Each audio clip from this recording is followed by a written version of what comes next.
Please. Thank you very much, Presiding Officer.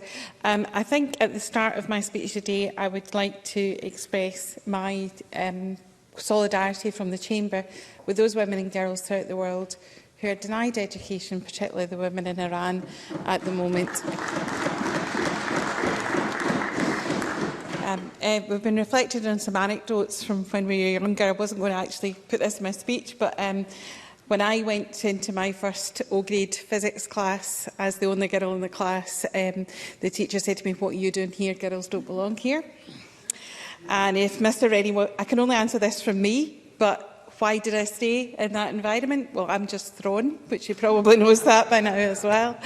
But it was quite challenging. And when I chose to study computing science, as I did at university, I had three options. I could have gone to Glasgow University. There were three of us, 3 women that would have been in my year, or to Strathclyde, again, less than 10% women. I chose to do one of the first degrees at what was then Glasgow College, but became now Caledonian University. It was a 4-year degree, not with honours, but a year in industry. And there was a 50-50 intake of women and girls.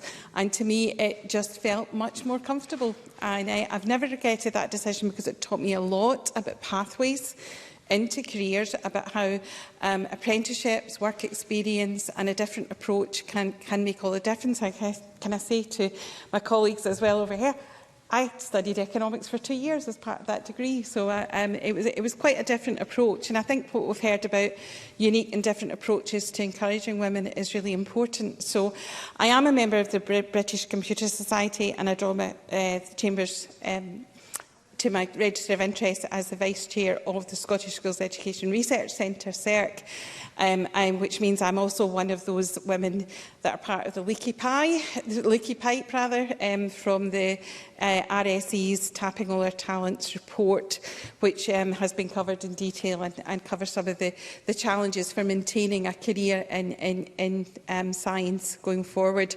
Indeed, that report quotes that only 27% of women who are graduated to degree level in STEM subjects still remain in those disciplines. Yesterday evening, I hosted the RSE and Physiological Society in the Garden Lobby and was delighted to see a project called Science Travels, an outreach programme to hard-to-reach groups from the Traveller, Showman and Boater communities. And I think this was really important because they have been highlighting that not only is diversity necessary, but it actually improves our collaboration and our thinking and our scientific investigations. And indeed, if we are to look to the challenges facing society in terms of the big challenges of climate, of migration, changing demographics, older populations. If we are truly to challenge these well, we have to have groups and minds that represent all of us and all of our communities involved in that. I was glad to hear people talk about the importance of teaching in this, and indeed CERC run the STEM Ambassadors and STEM Leaders programme, which are incredibly important for giving young women confidence to be able to go out and talk and to lead in their areas.